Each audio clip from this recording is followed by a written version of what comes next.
I've embraced eternal nights, but even darkness holds secrets darker than my own thirst, and they whisper to me in the silence of the crypts. Welcome, my friends, to the Spooky Halloween or Tales and Hallow special of Skyrim mod showcases, presented by yours truly, Bard's College graduate. If you're looking to add horror and creepiness in your Skyrim to embrace this spooky season, this video should be the right one for you. Today I have some genuinely ghostly ambience, creatures and quest mods for you, but for the sake of the Halloween season, I'd like to turn on the festivities first. This is achieved with, of course, All Hallows Eve, a Halloween overhaul. This mod is the defining Halloween mod with tons of content, and it makes celebrating the season fun in Skyrim. Right off the bat, the most noticeable things are the decorations all over the cities and towns of Skyrim, a variety of carved pumpkins everywhere you look, lanterns, skeletons, graves.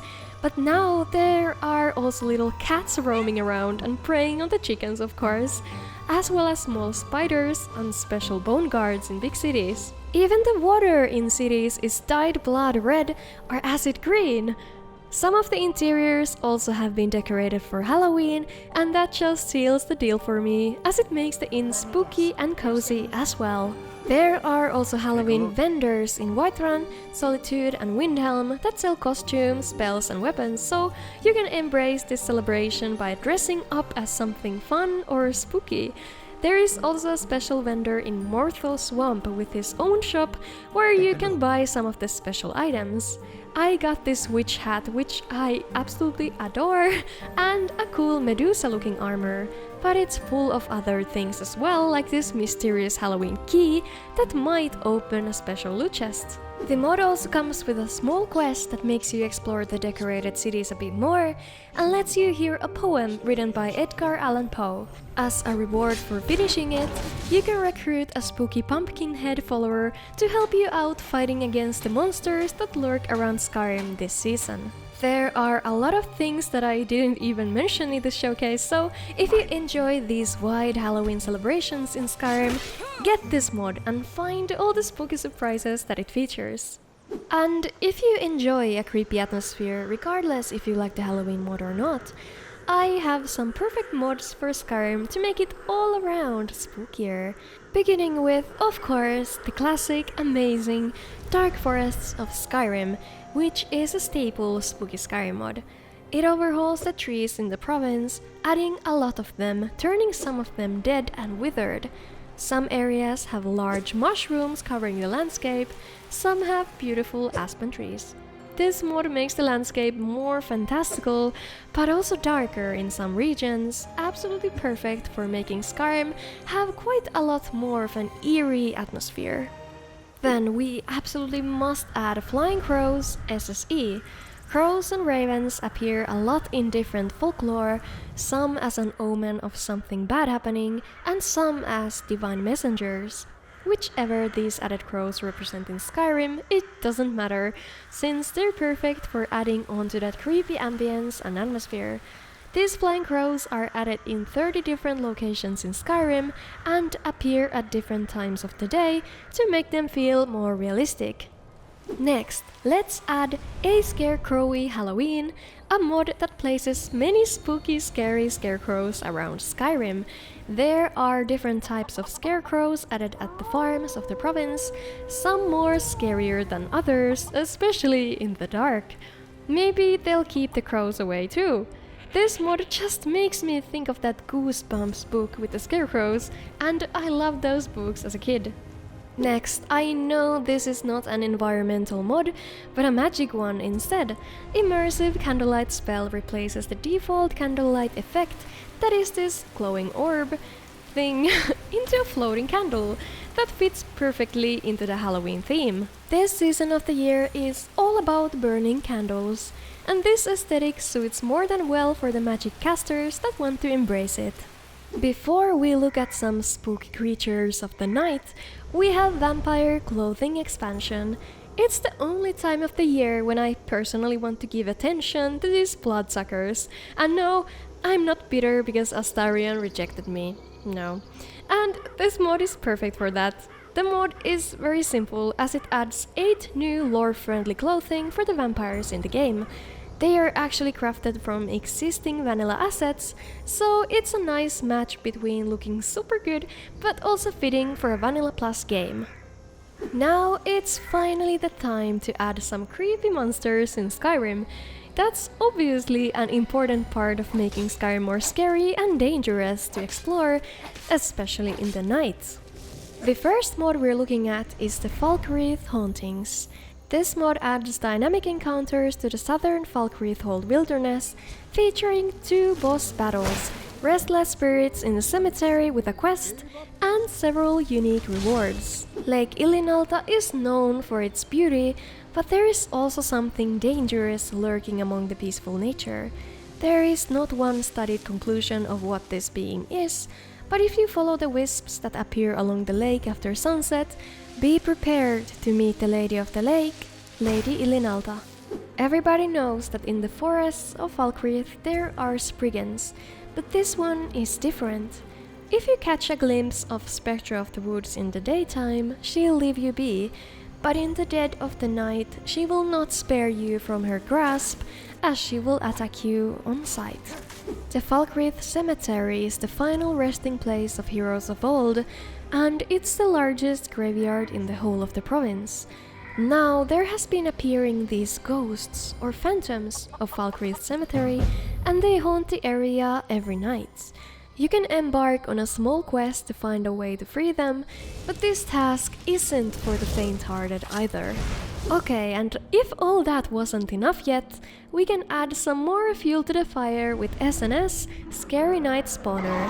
Now, this is for those who want to make adventuring in the nighttime Skyrim as unsettling and hardcore as possible, as this mod spawns a wide variety of beasts and monsters for you to defend yourself from. A lot of the added monsters are from Miha's creature mods that look insanely good and scary, including such beasts as wraiths, howlers, zombies, and him. The monsters will not find you if you're in a city or a town, and only spawn at nighttime.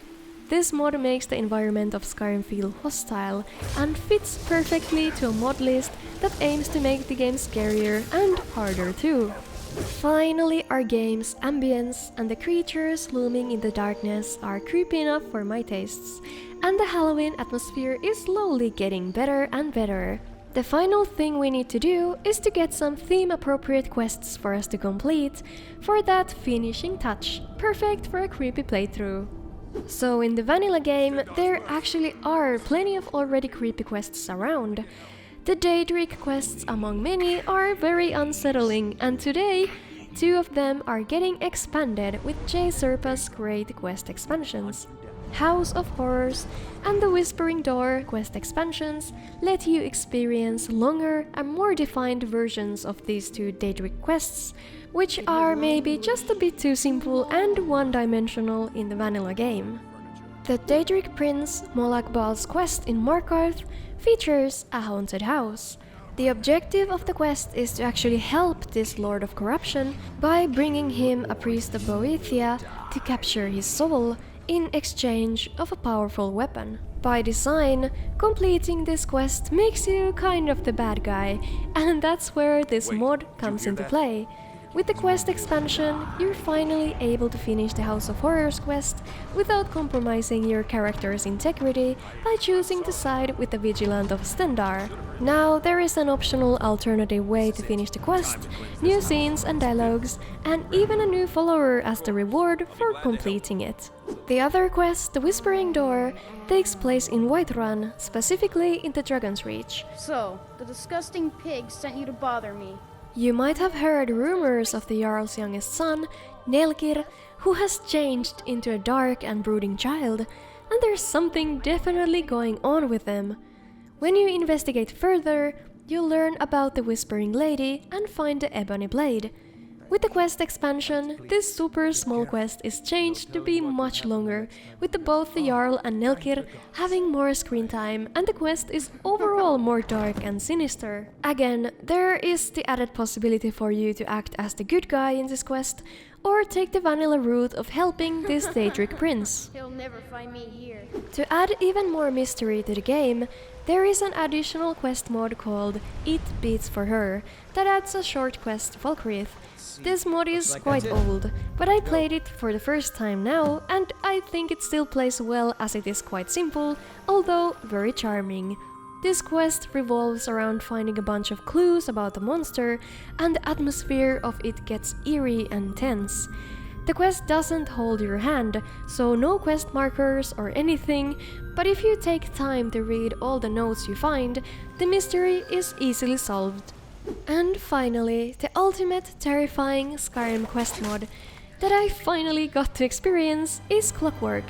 I know this one is old as well, but I highly recommend anyone who hasn't still played this quest mod to finally try it out this spooky season, as it is fantastic in every aspect. This DLC-sized quest has hours of content, and it takes you to the heights of the Velothi Mountains and the mysterious Clockwork Castle. The environment, enemies, and the story are all unique. The places are fun to explore as they are stunning and full of details, and I found the whole of the mod to be well written. The voice acting gets a point for me as well. I have not seen Halloween in a very long time. I can tell you that there is a good amount of horror, and it keeps you on the edge most of the time. I can sum it up as while the mod is insanely scary, it is super high quality, tying everything together and making it absolutely perfect to play at this time of the year. Did you know that my Patreon supporters made this video happen? They are to thank for co-producing this Halloween special, and if you'd like to help me create more, check out patreon.com/bardscollegegraduate. I'd like to give a shout out to my legendary patrons for going above and beyond. Thank you Star095, Ryan Ulrich, Apeli, Octor Lucan, Carrot Guy Kai and Jacob. Thank you for watching this spooky Halloween special. Do tell me in the comments if this season has a meaning to you. I have always been a fan of everything and anything spooky, so this one was such fun to make happen and share with you guys. Links to the mods are in the description box, and there you can also find other relevant details you might want to know about my game, channel or mods. Take care and see ya!